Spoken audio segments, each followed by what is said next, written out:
Hey guys, this is Eric Hauck. I'm really honored and excited to share with you about Beggarman Ministries.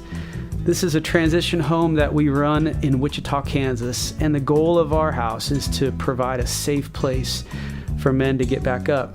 We have men who have been a part of our program that are coming out of rehab or prison, jail, homelessness, and we want to be a safe place that tells them through actions and words that there is hope and there is a possibility of restoration through healthy community and through Christ. We seek to provide jobs and transportation and empower them to get back up. If you want to support us or find out more about what we're doing, we could use lots of help because we're learning what we're doing as we go. You can check out our website at www.beggarmanministries.org. Continue to pray for us. We need help, but we are thankful that we can provide a safe place to offer hope to those who are in need. Thanks for listening. The views and opinions expressed on this program are those of the hosts. They do not necessarily reflect those of Ragamuffin Archive, our team members, or our supporters. All right, yo, what's up, everybody? This is Eric Hauck and my co-host, Sprinkle. I love this guy. You guys, if you ever need someone to hang out with, you need to come and meet Dave Sprinkle. Everybody needs a Dave Sprinkle in their life. That's, I'm sure that'll be fine. Just ask me for his number. For good time, call. What's your number? It's 5551. Oh, mercy. I left Instagram because people were finding me from the podcast. Oh, really? Because I advertise the podcast. It's like, it's the dumbest thing. Like, no, let me put it out there and then, people found it? Oh, I need to leave then. You're worth getting to know, dude. Sprinkle is worth getting to know, everybody. Everybody find him on non-Instagram. Find him. Everybody who's listening, seek out Sprinkle. Find him. I'll drop the GPS coordinates at the end of this episode for you creepers. There you go. I'm a Dave Sprinkle creeper, and he's on my man crush list. This is nothing about what we're talking about. No, it's not. Okay, here's the real reason why we are posting this today. This is episode 2 of 2, and admittedly for you listening, I don't know why anyone would even want to listen to this podcast, but for those of you listening, this is 2 of 2. Well, maybe 3. Yeah. Might be 2 of 3. But about the journey of the people of First Nations in North America. And this is a second conversation you're about to hear with Corey Greaves. When it starts, you'll hear it picking up right in the middle of our conversation. Our last episode ended abruptly because yours truly couldn't wait any longer to excrete. I had to go to the bathroom. Anyway, so now we're starting episode 2. Did I just say the word excrete? I think you did. So next episode's about to start right now. It has nothing to do with peeing, we promise, right? Correct. However, we do hope that as you listen, that you are both challenged in your worldview and also maybe find a sense of hope in your journey. This is called Life from the Bottom Rung podcast because we want to offer hope and stories of inspiration for all of those who feel like life is hard. And we look at life from the bottom rung thinking, man, we're stuck. We feel powerless. We feel like there's no hope. Life is hard. And I get it. I've been through my own journey of trauma, pain.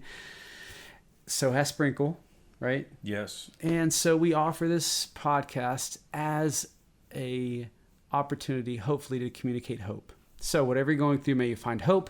And may this be a blessing to you as you listen to it. So enjoy the podcast. Any other words, Sprinkle?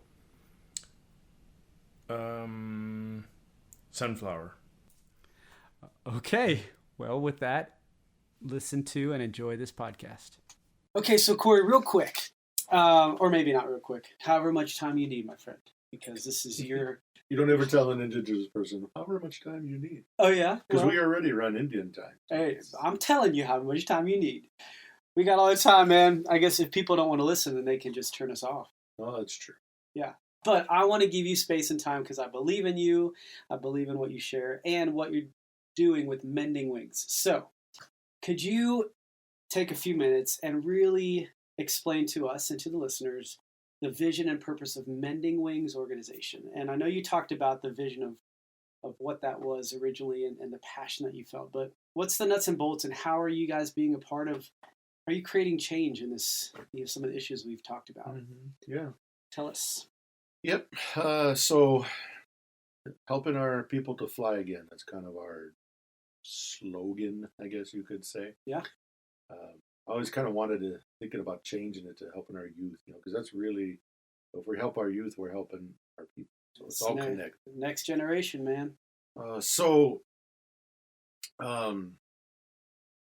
We help our people or our youth fly again through various programs, tried, tested, true programs that we've been running for a while now.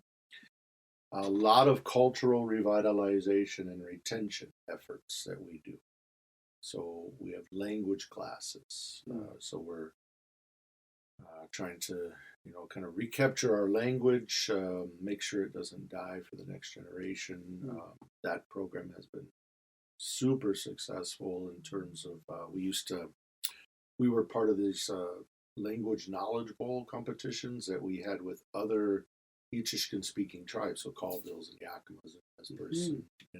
I remember that. I was out at one of those and I got to visit. That's right. I forgot 2017 or 2018 I came out. Yeah. We were at one of the language bowls where they competed by speaking the native tongue. That's right, yeah. That was cool. So like elders or somebody would say, how do you say good morning? Shech Waitsky, Yeah. Yeah, so they practice hard. Can I teach them to say things like, please leave, or please pass the gravy, or... Well, we don't have the word please. Oh, you don't? No. Do you have the word gravy? Yes. Lakamin. Oh, dude, you're good. Well, yeah. I was messing with you, and you answered it up. But it's not like, it can be used for gravy like what you're thinking of too. Yeah. But it's like a fish gravy stuff too. So okay, so like a fish soup. This is not important, but what's the Ichishkan word for fortnight? Fortnight. That is what it is. Is it? Okay. That's the name of it. Oh, I don't know. Yeah, I'm messing with you. Yeah, got it. So language and we've taught them how to gather cedar bark and make the cedar bark baskets. How to cure it and make the baskets. How to gather tule reeds and how to make the tule mats. How to make the wapas or the baskets that you put your roots or your weanu, your huckleberries in, or choke cherries. Cool. So all these kind of cultural revitalization, retention classes, drum classes, dance classes, learning our native dances, learning our native drums, so all that kind of stuff. Very hands-on, very practical stuff that we're doing. Yeah, and are those like the evening classes the kids come to after school classes? Hours? Yeah, okay. Yep, and we have, because of the dynamics of the reservation, you can have a household, one household might have 15, 20 people in it, but only one vehicle. Oh. And so, they may not be able to get to the programs, but they really want to. So we always provide pickups and drop-offs. So we have drivers that we've hired, and we have vans, and we go out all over the reservation. Wow. And even up into Yakama, and we pick up students to come to the programs. Man, that's awesome. They want to be there, man. We want to make sure that we can get them there. Yeah, that's awesome. Dancing Our Prayers is another one of our programs that where the youth see themselves as culture bearers, and they travel all over the country. Locally, nationally, and awesome. they share their culture and spirituality and ways of life at churches and conferences, and community events, schools, and all that. So, and as we record this, we are hoping that part of why you're here, while Corey is with me in Wichita, is to set some things up for next year. that you could bring the Dancing Our Prayers group back and share some of the beauty of what is happening with the farmers of Wichita. That's right. Yeah. Because everybody needs an Indian in their life, even the farmers of Wichita. There you go. Me included, brother. So, yeah. I hope that works out. We're hoping for the spring of 26. Yeah. And we're going to Hope Church, Chapel Hill, Friends University, Indian Center there in Wichita. Yeah. Big community event there. Because next year is the 50th anniversary of That's right. The All-American Indian Museum downtown Wichita. And so as part of their 50th anniversary celebration, they have invited Dancing Our Prayers to come down and for you guys to come share, right? So I'm so pumped that that's going to work out because it'll be a great thing. And so those listening, we were at the All-American Center Indian Museum yesterday, and it was fun to tour that facility, and they had the Yakama Nation flag. They had a flag of Yakama Nation hanging up, which was super cool to be represented. Right. Yeah. That was pretty cool. I didn't expect to see it. Yeah. So that was cool. Yeah. So there's your culture revitalization, retention stuff, and we have a youth group. That in some ways might look very similar to any youth group across the U.S., but then it's Native centric too. Mm-hmm. So we don't do like guitar worship song, like Western worship song type stuff. If we do our washette songs, or we do our Indian shaker songs, or we'll do our worship songs on our drum. That my buddy Jonathan Miracle wrote a lot of those types of songs, and so in a very generous way gifted those to people to be able to use. So a lot of the cultural stuff that you do is creating space for the students to honor the heritage from which they came in a native tradition. So songs, the drums, the dance, but also incorporate it into the spirituality, as you talk about. Absolutely. I think my mentors before me, who took all the shit from churches about being Indian and using Indian stuff, as they would put it, they took the brunt of all that criticism and hatred and venom and just right and fear, like we talked about, being called names, and they took that, so that maybe it's a little bit less for now me and others in my generation. So, but it's still there. So I'm taking it now, so that those in their 20s and 30s, maybe by the time they get my age, it's a little less for them. Sure. And we're trying to make that change, not only in our Indian communities, but in our non-Indian communities across the country too, because it's important that we do this together. Yeah. Well, and what I hear is that you are putting yourself willingly in the place of being the voice of challenging the beliefs of the mainstream culture of America, so that when the students enter the places with you, they don't have to deal with the same criticism or belief system that made you feel like you had to leave your indigenous culture on the doorstep when you walked in, right? And so you're being a buffer, saying, I'm going to go ahead, I'm going to prepare and speak, and then create more safety for these students to be able to go in and feel like their culture is actually honored and celebrated, rather than being criticized, chastised, and demonized, right? I remember Uncle Don Tequil, Uncle Don, he was the one that said, you're like a warrior for the people. He says, and warriors don't have many friends. You're doing what it takes to make sure that you empower and that the generations that are coming up, and that can be a lonely life, but it's, and I never thought about myself that way, but the more I've thought about it, I'm like, yeah, that's true, because I don't have a ton of friends. I don't have a ton of people that I would consider close to me. It's kind of like, since we're on a ragamuffin podcast or whatever, like that one song Rich had, that there's a lot of people have been friendly, but they've never been my friend. Yep. And I resonate with that. And so. Yeah. Well, Corey, I'm glad you're my friend, Mm-hmm. and that you're in my life. You've changed my life, my friend. So, but let me say this to those who are listening, Corey.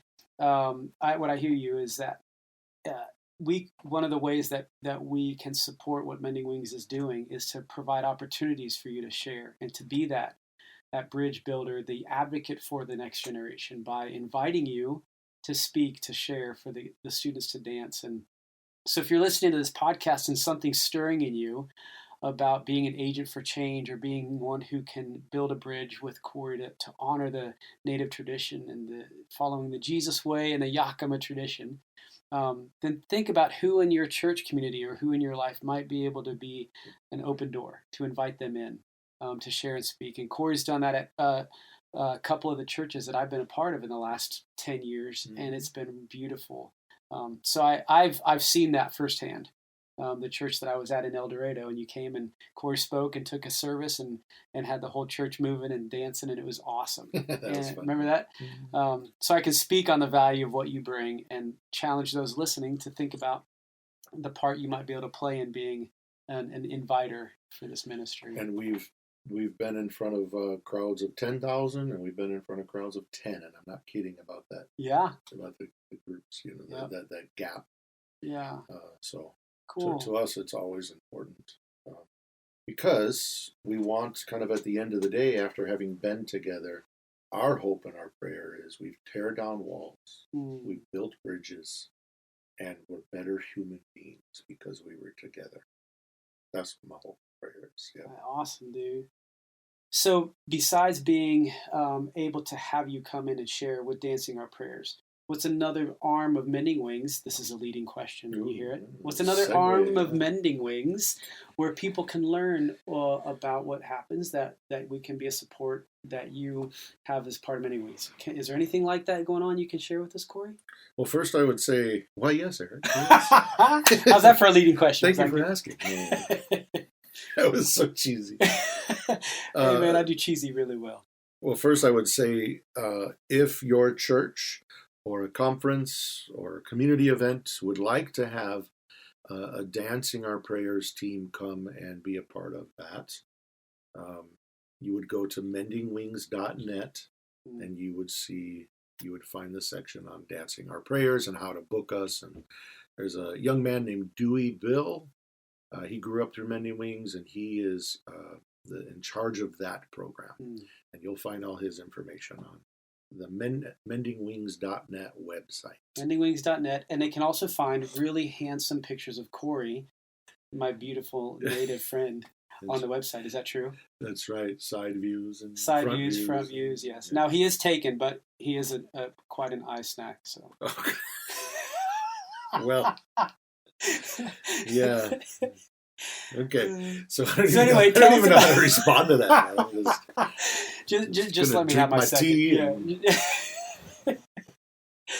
Yeah, yesterday. Appropriate, I never was, bro. Appropriate. This guy called me a yummy Yakama snack. Yesterday. That's true. Yes, you were and are. What was your question? I'm distracted by you. I'm distracted by you, man. My yummy Yakama snack. Is that inappropriate? Okay. So, slam trips. Another program. Yeah, there you go. Another arm, as you put it. Yes. Of Mending Wings is a program that we have called SLAM Trips, and SLAM is an acronym: Students Learning About Missions.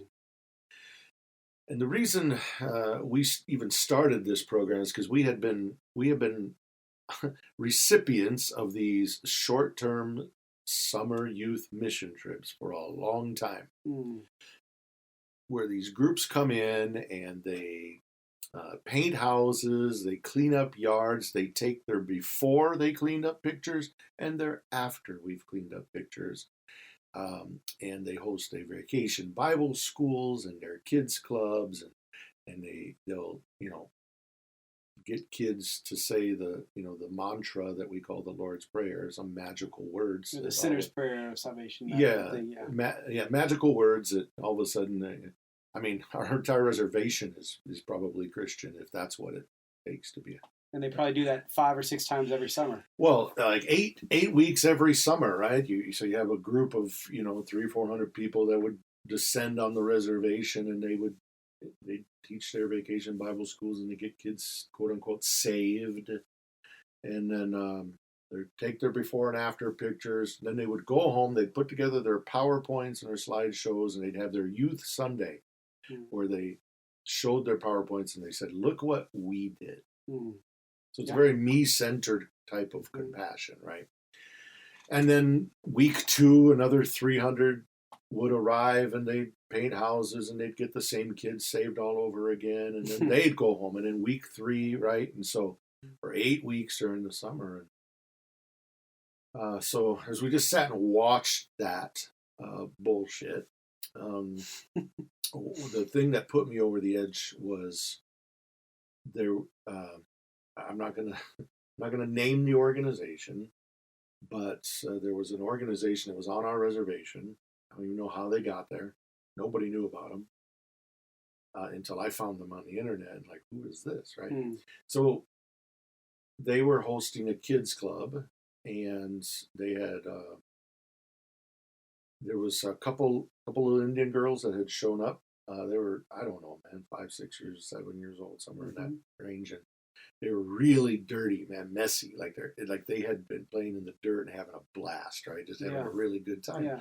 And when they showed up, I remember a couple of the teenage girls from the groups running up to them, picking one of them up and dusting them off and saying, and I remember she said, "You poor thing, I wish I could take you home." And I'm standing in the back, kind of in the background, observing with a couple of our youth. They all just kind of looked at each other like, did we just hear that right? Because what she was saying was, what I have to offer this child is better than what your own people have to offer you, you poor thing. Yeah. I wish I could take you home with me. Yeah, and save you and rescue you from this horrible life that you're living. Right? Sure. Yeah. Sure. Maybe all of that's wrapped up in it.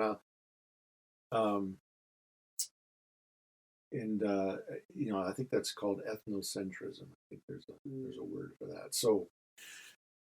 So for me, man, I said, nah, not on my watch, man. This is done. So we ended up kind of like in a gentle way chasing that organization off the reservation. Like, it's time to go. Bye-bye. So they're gone now. And I said, okay, these people, they're going to keep coming. They're not going to stop. So I can either gripe and cry around about it, or I can do something about it. So I decided I'm going to do something. I'm going to develop a program that I'm going to funnel them through us, and I'm going to hopefully change the paradigm. There you go. And so I sat down with a couple of my daughters, and okay, we need to come up with a name, and I was trying to think of something tough, So I think it was my oldest daughter, Kathleen. She said, Slam. I was like, Slam, bam. I don't know. That just sounded like tough. I don't know. I was trying to think of this urban reservation symbiotic relationship. Sure. Right? So I thought, that works out.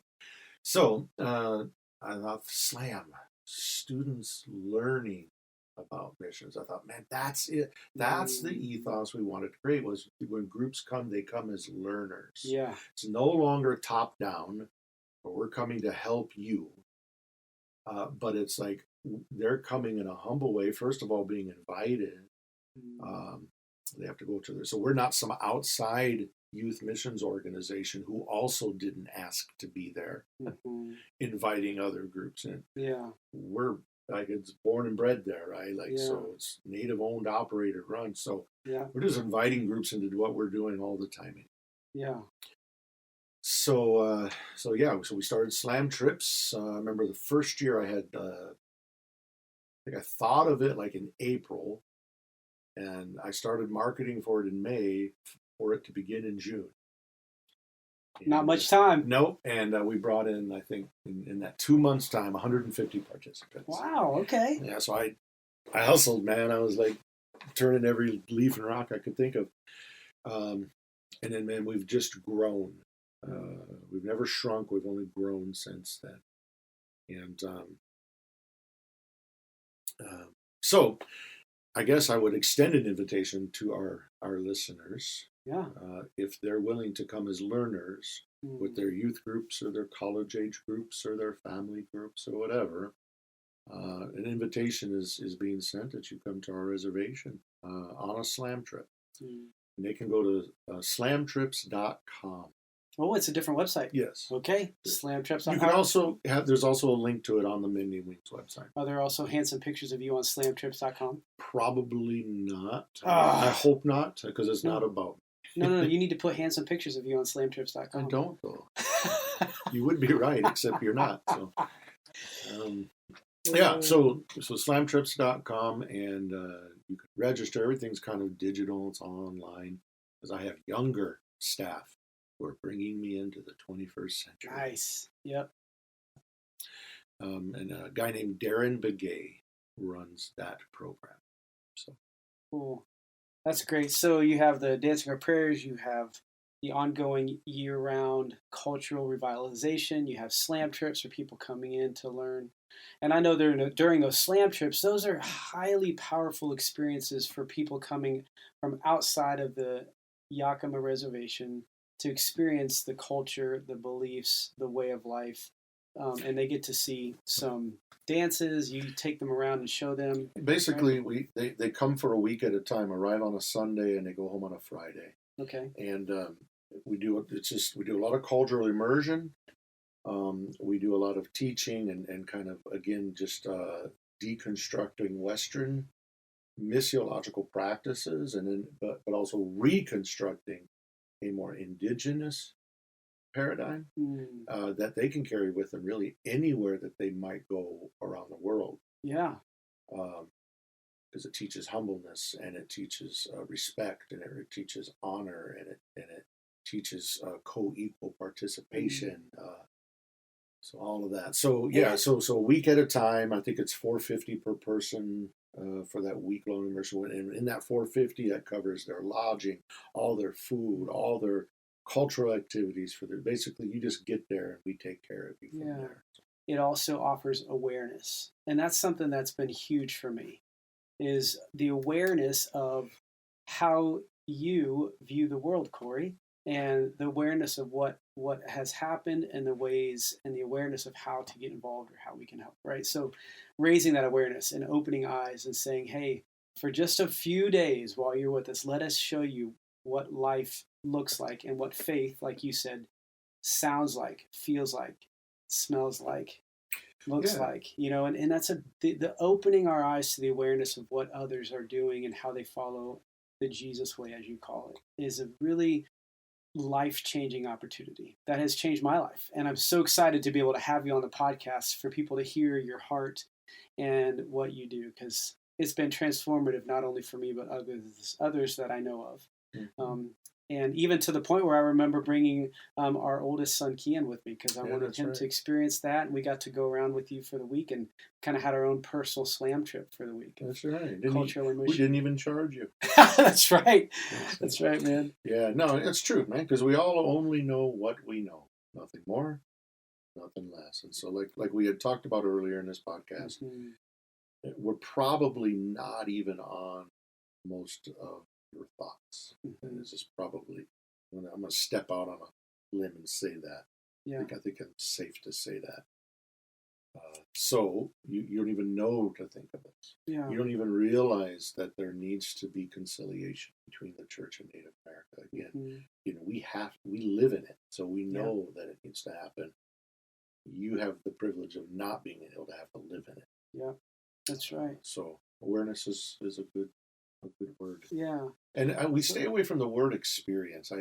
I hate when I because we market a lot of these like youth pastor convention type places and stuff, and I speak at some of those places, and you see some of these booths, right? That all these missions booths, they almost every one of them have the word experience. Okay. Come on a mission trip experience. I always think to myself, really, is that what you're creating? Like, if you want a good experience, go to Disney World. That's a cool experience. Yeah. If you want to come and learn and have your mind and heart changed and learn from other people and other cultures, don't call it an experience, man. Yeah. I love it. Okay, I have a question for you. What is it? Part of what our podcast is, and what I want it to be, is to offer opportunities. Yeah. Sorry. I want to offer hope. I want to offer hope to people. And we look at life from the bottom rung, meaning we recognize at some point we all have had difficulties or challenges, and I've been through my own dark season of life. And so I guess what I want to do is ask you if you could explain or give a glimpse of what are the ways that a student or even you coming from the Native tradition or from your growing up, right? What does it look like for you to come at life from the bottom rung, and what are the challenges that on not a big picture but individual level that these students face? What are the beliefs or the lies or the challenges they face, and then what does it look like for them to be able to get back up and find hope? Does that question make sense? I think so. We can try to unpack some of that. I think I'm not so sure even though about the starting premise. I hope I don't ruin the title of the podcast, but you're good. Life from the bottom rung. You can challenge me anytime you want. All right, cool. But life on the bottom, I don't see us as being bottom rung. I honestly don't think anyone is a bottom rung person. Okay. I think that we're all common human beings, but that some of us get too big for our britches. Okay. And we think we're better than somebody else. Mm-hmm. That doesn't mean that somebody else is on the bottom rung. Right. It just means that one over there thinks he's too big for his britches. Mm-hmm. Yeah. So that I kind of look at it. I guess I look at it a little bit differently. So I wouldn't go and say, "Oh, our people, we're on the bottom." No, good word, man. And I'll clarify, but because one of the things that we talk about with our organization. Are you defending your title right now? I'm getting defensive. Everybody, this is me getting defensive. That's why I knew it was. That's why I called it out. Yeah, that's right. Is this that we call our ministry Beggarman Ministries, which is part of this podcast, in this idea that all of us are simply beggars who are showing other beggars where we have found bread. Right, this idea that we're all on the same playing level, right? Yeah. And that none of us are better, ain't one of us better than anyone else. Mm-hmm.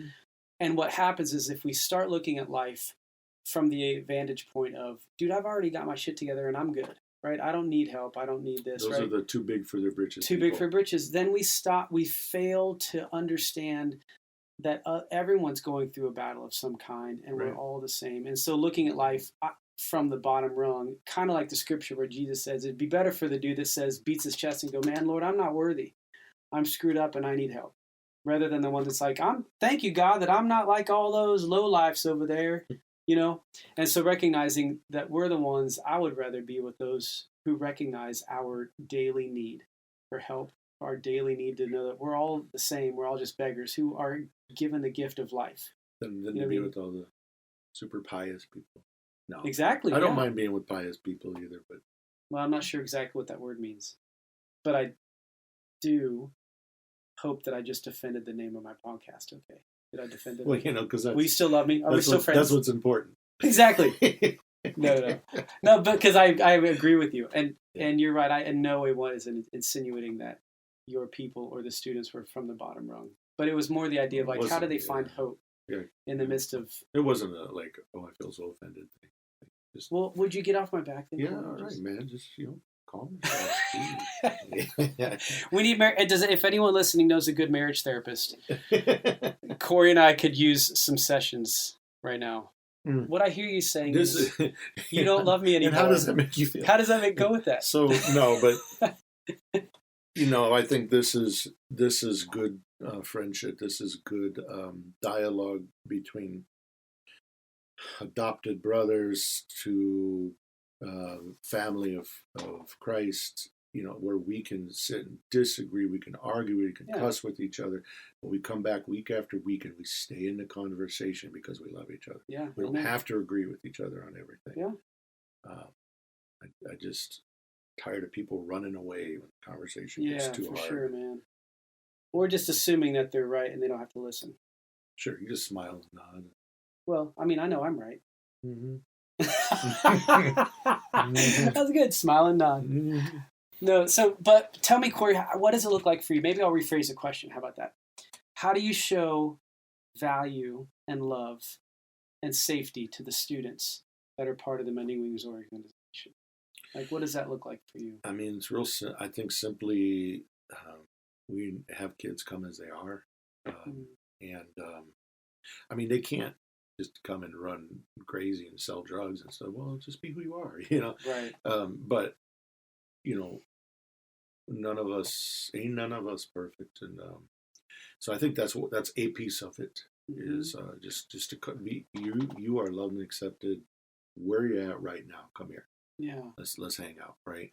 I think the other way we show love to them is we teach them their culture, their ways of life, their spirituality.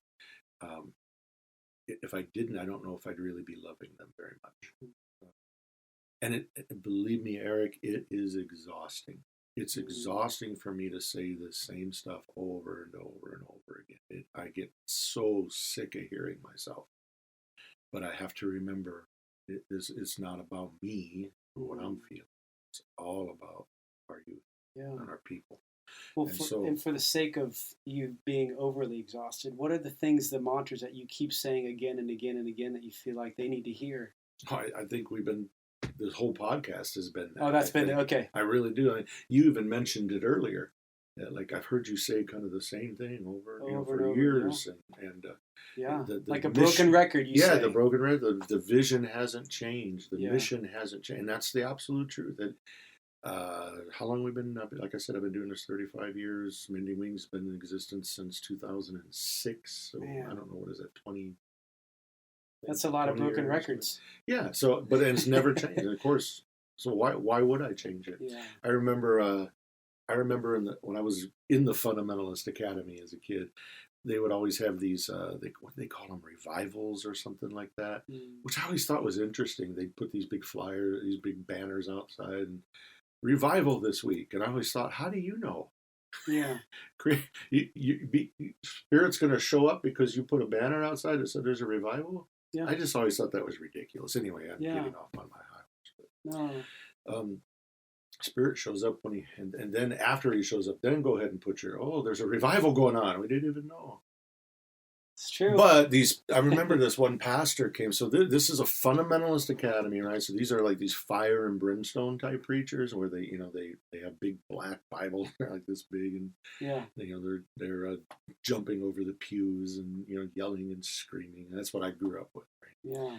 But I remember this one pastor. So the theme was something about I think they called it soul winning, right? So it was about going out and evangelizing, right? So they had this guest pastor come in. He came in. I remember it was Sunday night. He came in. He started off the whole thing. He walked up to the pulpit and he goes, "Just do it." And he went and sat back down. And they're like, the rest of the pastor was like, "Oh, okay." And then they played some more music and we went home. Night 2, he got up and he walked up to the pulpit. He goes, "Just do it." And he sat back down. Was it. And for the whole week, and finally the last day, he got up and he said, "Just do it again." But then he was saying, there's been something along the lines, there's been no need, this is so long ago, but there's been no need for me to change until you start doing what I've already said to do. There's no sense in me preaching anything else. Okay. So just go do it. Yeah. Because I've said it over and over again, and it's on you. Right. Yeah. But you haven't done nothing with it. So, and then, so we do that. We go to conferences and hear some of the same stuff, and we get all googly-eyed and like good feelings and stuff. But do we ever really do it? Yeah. What they're saying? I mean, maybe some of us do. I've been just as guilty as the next person. Yeah. So, I don't know how I got off on that, but no, man. Well, that leads me to one of the questions that I had for you, Corey, and that is, in a raw, honest way, talking about just doing the things that we know that need to be done. I want to ask you this, right? As Corey Greaves, director of Mending Wings, one of the prophetic voices in our world today, right? Come on. I am a middle-class white guy from from the flatlands of Kansas, right?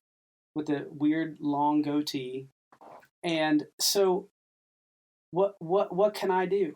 What can I do to help support and increase the cause of Mending Wings? And what does it look like for me to hear what I'm hearing on the podcast today? For those listening, what would you want to say to me? I mean, first of all, all you did was describe to me the way you look, yeah, and where you live. Right. But that doesn't tell me who you like.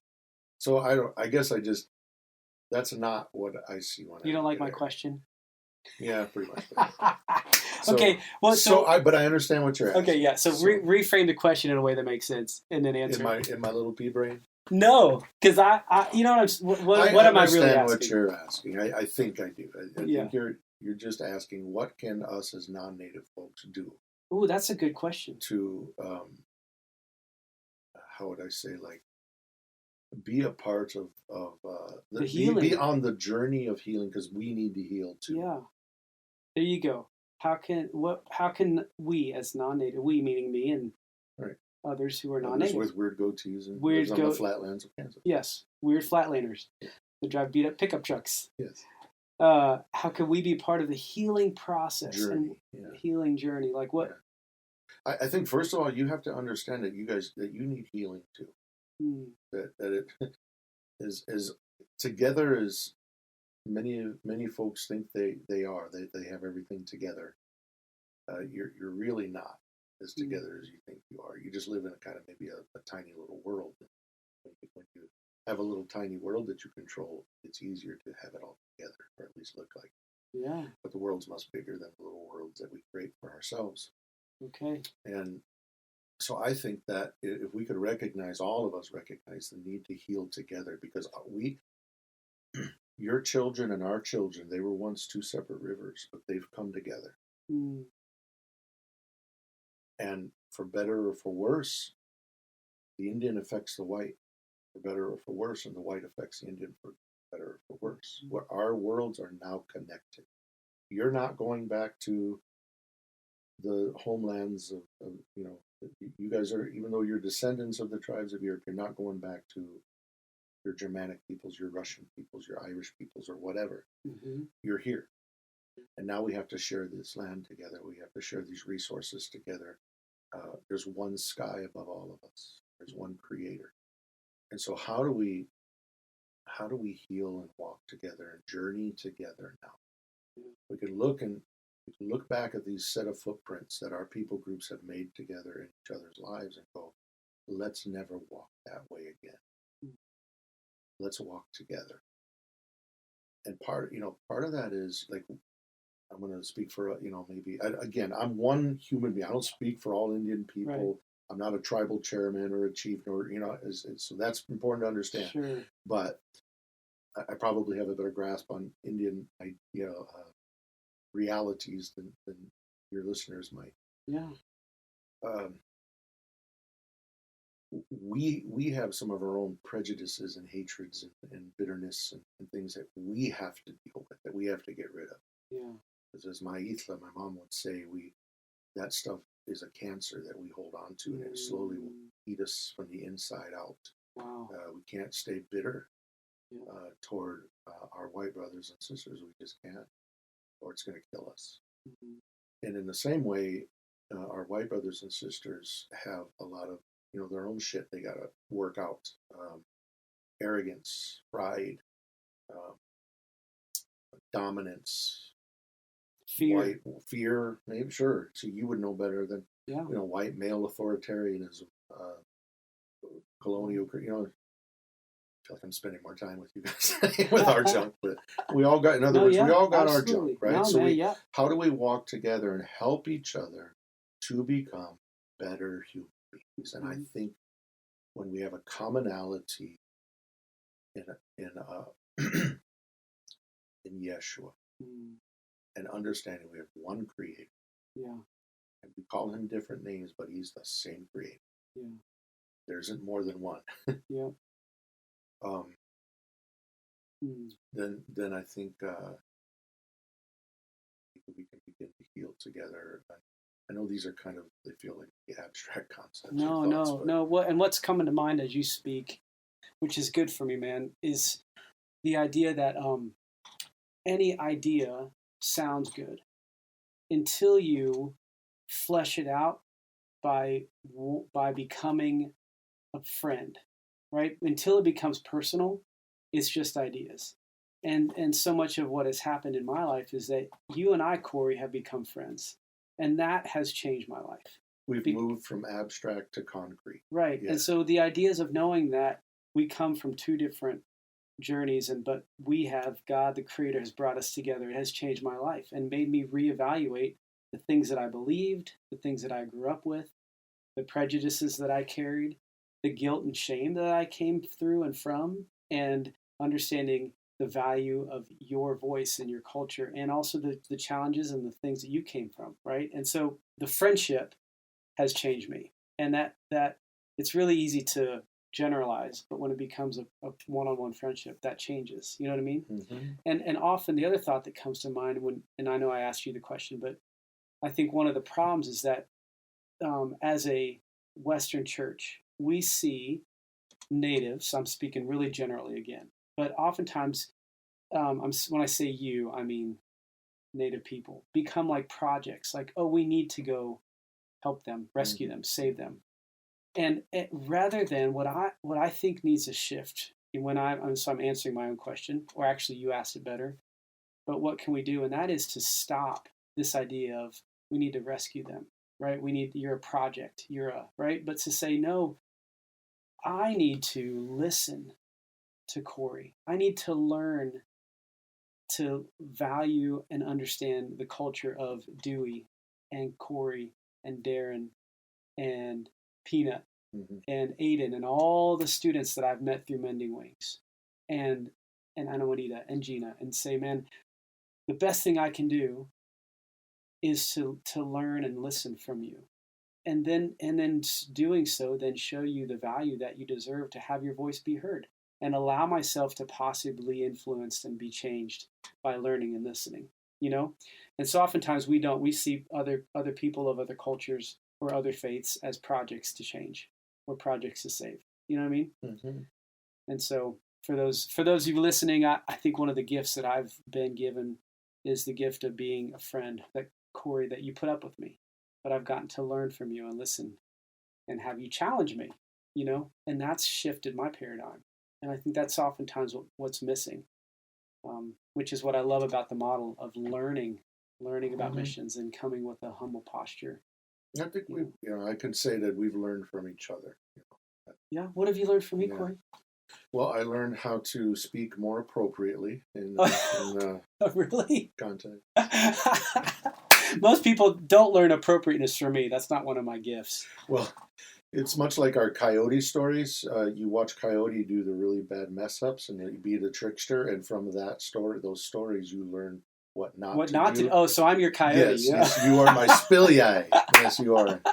I'm your Coyote. Yes. Do not do what you see Eric doing, and therein you will learn. That's right. That's a really good motto. Thanks. That's funny.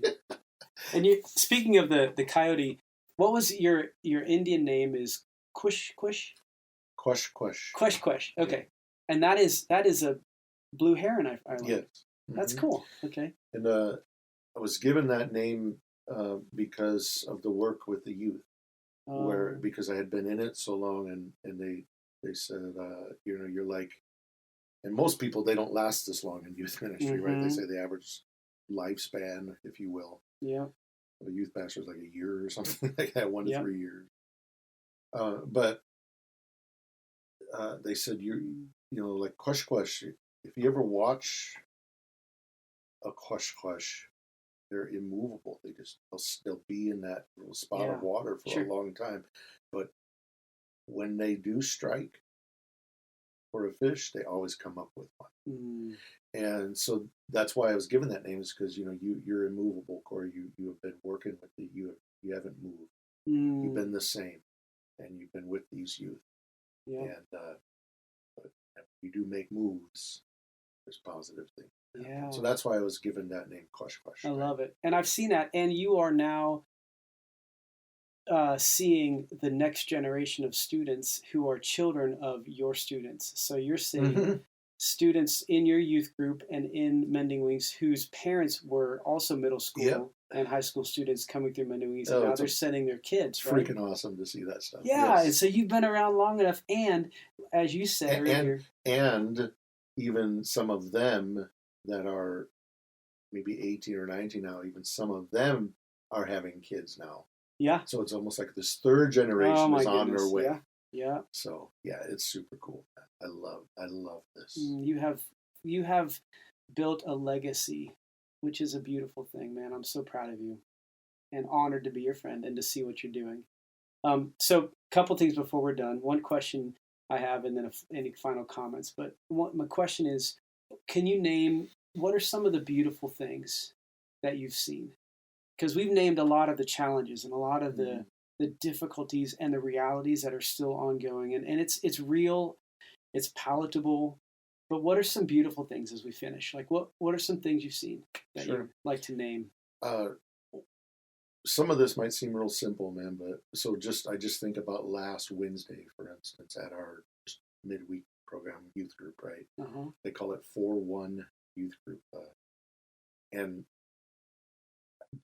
I remember going, and I didn't have to do anything that night other than just kind of be there and hang out, and I got to just sit and watch the kids, just observe, and all the little, they're not little, but the precious smiles. Yeah. The laughter, the smiles, because I know the families, I know the home lives that some of these kids come from. I know that some of them have been molested. I know that some of them have alcoholic parents that aren't in their life. I know their stories. Mm-hmm. So to sit and watch the smiles and the laughter, that I'm like, okay, for a lot of these kids, it's once a week, but it's once a week. Yeah. They get to just be themselves and laugh and be happy. Yeah. Be safe. Yeah, that's important, man. They're Safety, at a safe man. place, man.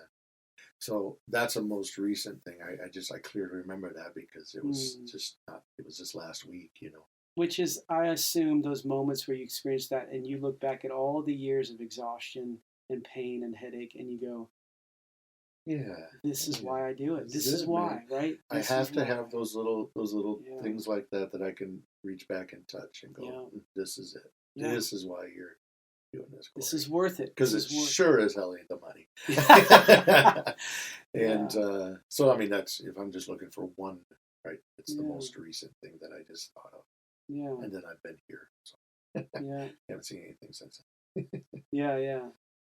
Yep. And any other wins or beautiful things that you would name of what you've seen in the last few? I don't know. I love to see the youth through our Dancing Our Prayers program when they're okay. Because back home, there's a lot of we have a lot of Mexicans that live within the boundaries of our reservation. It's that's a whole nother podcast talking about broken treaties and stuff like that. But they make the Mexican teens make fun of our Indian teens.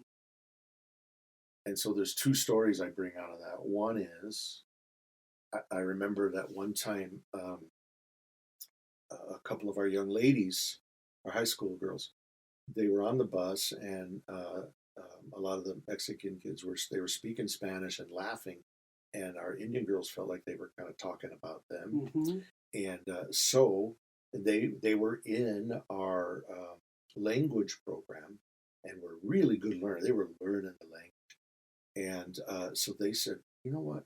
They started to talk to each other in Ichishkin. In a Chishkin. It was simple sentences, right? Because they were young learners. But how are you? I'm fine.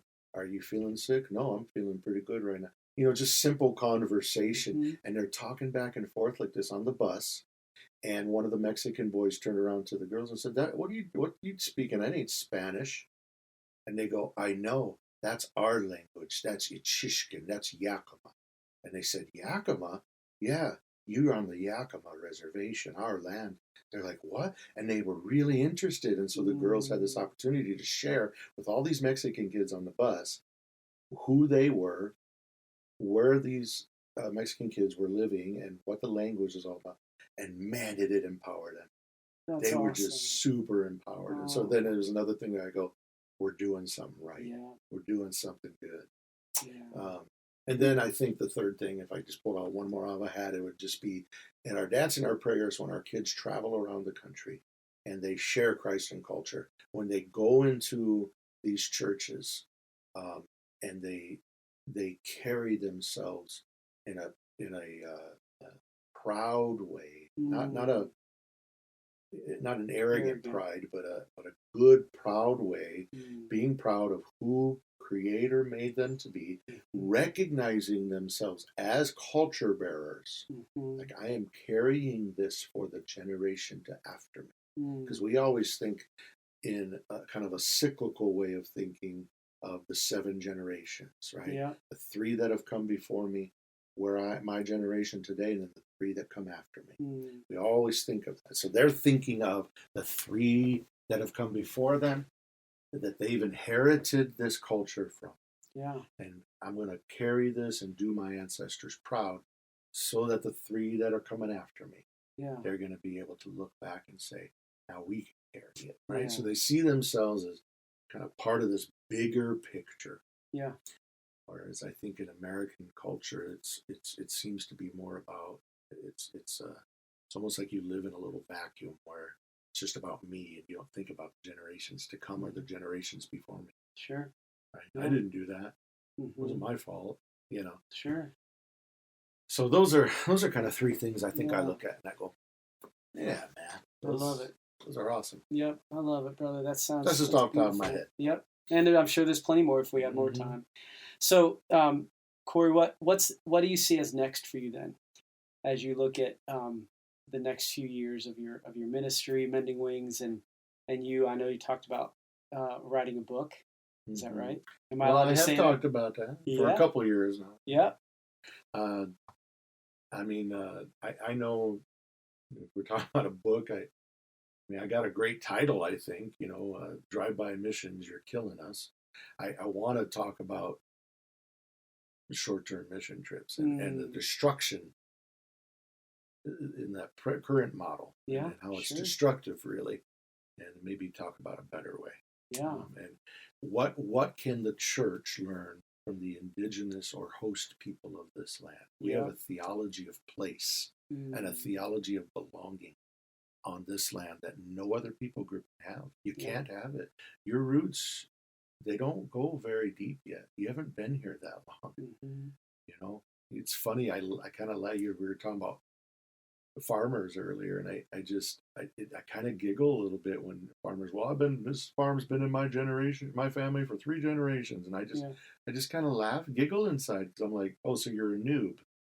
Yeah. You're just a baby. You haven't been around here that long, right? Yeah. Think about it from our perspective.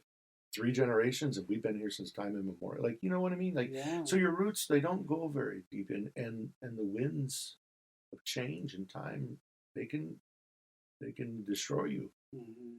And so I think you have something you could learn from us.